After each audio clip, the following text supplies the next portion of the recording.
હોસ્પિટલમાં સારવાર માટે જતા પહેલા ચેતી જજો, કારણ કે દર્દીઓની પ્રાઇવસીને ખતરામાં મૂકતી ગંભીર ઘટના સામે આવી છે.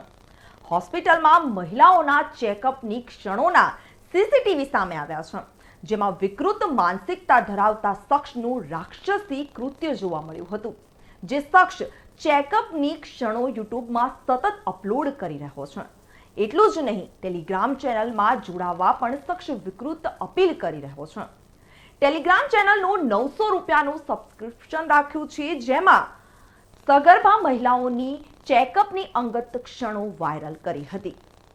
વિડીયોમાં ગુજરાતી ભાષામાં સંવાદ થઈ રહ્યો છે, જેથી અપલોડ કરાયેલ આ વિડીયો ગુજરાતના રાજકોટની પાયલ મેટર્નિટી હોસ્પિટલનો હોવાની માહિતી સામે આવી છે.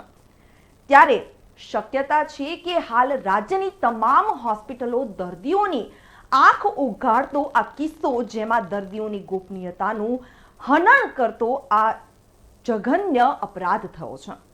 જઘન્ય અપરાધ અંગે તાત્કાલિક કાર્યવાહી કરવા માટે હાલ માંગ ઉઠી છે. સીસીટીવી કોણ કોણ ઓપરેટ કરતું હતું એ તો આપને ખ્યાલ હશે આપની હોસ્પિટલ?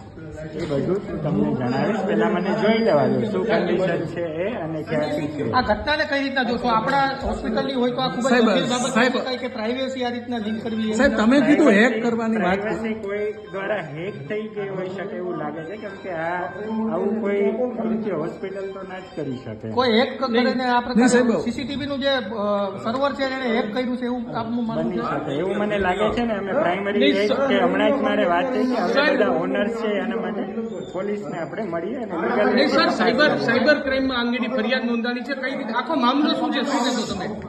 મારી જાણમાં નથી. મારી પાસે અત્યારે એબીબી માંથી કોઈ ભાઈ આવ્યા, એને મને વિડીયો બતાવ્યો, ત્યારે મને ખબર પડી કે આવી કોઈ વસ્તુ બની છે. આની પહેલા મને કાંઈ ખ્યાલ નથી. તમારી હોસ્પિટલમાં આટલું મોટું આ રીતના ફૂટેજ સામે આવી જાય, આટલા દિવસથી વાયરલ થઈ જાય. હા, બોલો. થઈ જાય ગંભીર બાબત કહેવાય ને આપની હોસ્પિટલમાં હોય તો. મારા સિવાય પણ કોઈ હોઈ શકે, કેમ કે કોઈ આમાં કોઈને હેકિંગ કરેલું હોય એવું લાગે છે. અંદરના કોઈ કર્મચારી અંદરના કોઈ કર્મચારી સાહેબ, આ તમારો ફોન છે. ના. સર, શું કહેશો તમે લઈને? મારો ફોન સર, હવે પોલીસને તમે કઈ રીતે સહયોગ આપશો?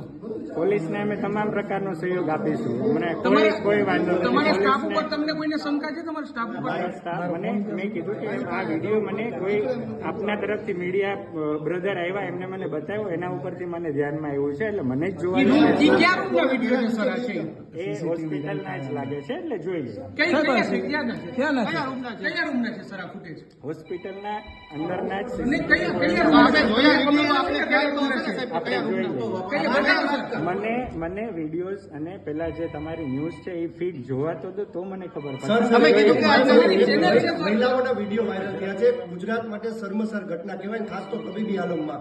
તમે તબીબ તરીકે ડોક્ટરને લોકો માંગુ છું કે કોઈ પણ માટે આ શર્મજનક ઘટના જ છે, પણ આ વસ્તુ ક્યાંથી થઈ છે આપણે ત્યાં એના મૂળ સુધી જવાનો પ્રયત્ન કરીએ. સાહેબ, ડોક્ટરને ભગવાન લોકો માને છે ને આ પ્રકારની વાત આવે તો એટલા માટે આ વસ્તુ બહુ વધારે ક્રિટિકલ છે.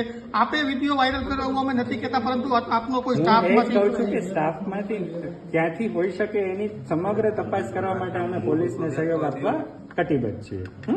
Thank you.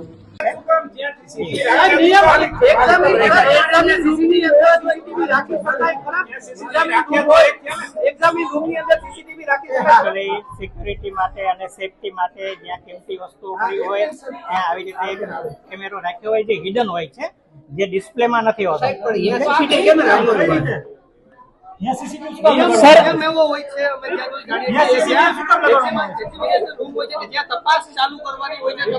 એક્ઝામિનેશન રૂમમાં નથી હોતો, એક્ઝામિનેશન રૂમમાં નથી રાખતા.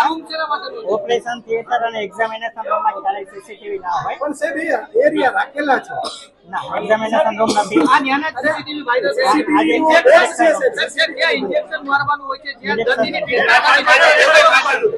એને કયો રૂમ કહેવાય જ્યાં ઇન્જેક્શન લગાવવાના હોય છે? ઇન્જેક્શન રૂમ છે એ ઇન્જેક્શન રૂમ પણ એક્ઝામિનેશન રૂમ જુદો છે એમાં શું ત્યાં પ્રોસેસ થાય છે? એક્ઝામિનેશન ત્યાં રૂમની ન અંદર શું હોય એન્ટ્રી દેખાય એવી રીતે જ રાખ્યું હોય ખાલી એક્ઝામિનેશન રૂમમાં તમને ક્યારે ખબર પડી આ વિડીયો અમારે just હમણાં 5 મિનિટ કાર્યવાહી કરવામાં આવી? હું પોલીસ ફરિયાદ કરી નામ શું છે ડોક્ટર સંજય દેસાઈ છું પોલીસ મને મેસેજ મળ્યો કે હું પેલા અહીંયા આવ્યો છું આપને મળવા માટે નથી ખ્યાલ આવતો અત્યારે કોને આ કૃત્ય કર્યું છે એ જ અમારે જાણવાનું છે એટલે અમે પોલીસ ફરિયાદ કરી રહ્યા છીએ સીસીટીવી અમારા એડમિન માંથી એને હેન્ડલ કરતા હોય છે તમને શું શંકા છે કોઈ સ્ટાફ દ્વારા અથવા તો હેક થયું છે શું છે એ અમારા માટે ઇન્વેસ્ટિગેશનનો વિષય છે અમને અત્યારે કઈ ખ્યાલ નથી આવતો કે આ કોને એક કર્યું હોય નૈનાબેન કરીને કોઈ છે તમારે સ્ટાફમાં કોઈ છે નૈનાબેન કરીને એમાં નામ બોલે છે નૈનાબેન બેન તો નથી કોઈ સ્ટાફમાં મને ખ્યાલ છે ત્યાં સુધી આ ટૂંકમાં કોઈ બ્લેકમેલિંગ કરવા માટે અમને બદનામ કરવા માટે આ કૃત્ય કરેલું છે કરવા માટે સાહેબ કર્યું હોય તો સીસીટીવી પાસે રાખે ને સાહેબ એક કોમન વાત છે બદનામ કરવા માટે કોઈ કર્યું હોય તો એની પાસે આ રીતના જાહેર કરવા યુટ્યુબની અંદર 1 લાખથી વધુ વ્યૂઝ છે આ વિડીયોની અંદર એકચ્યુઅલી અમારા એડમિન માંથી આનું મેનેજમેન્ટ થતું હોય છે દોઢેક મહિના પહેલા અમારા એસએસ હોય ને એસએસ ડિસ્ટર્બ થયા હતા અને ત્યારે અમને ડાઉટ થયો કે આવું કેમ થયું ઓટોમેટિક કેમ અમારા કેમેરામાં એસએસ નથી મળતું પછી અમે અમારા ઇલેક્ટ્રિશિયનને બોલાવીને એ રિપેર કરાવ્યું પણ ત્યારે અમને આવો આઈડિયા નહોતો કે હેક થયું છે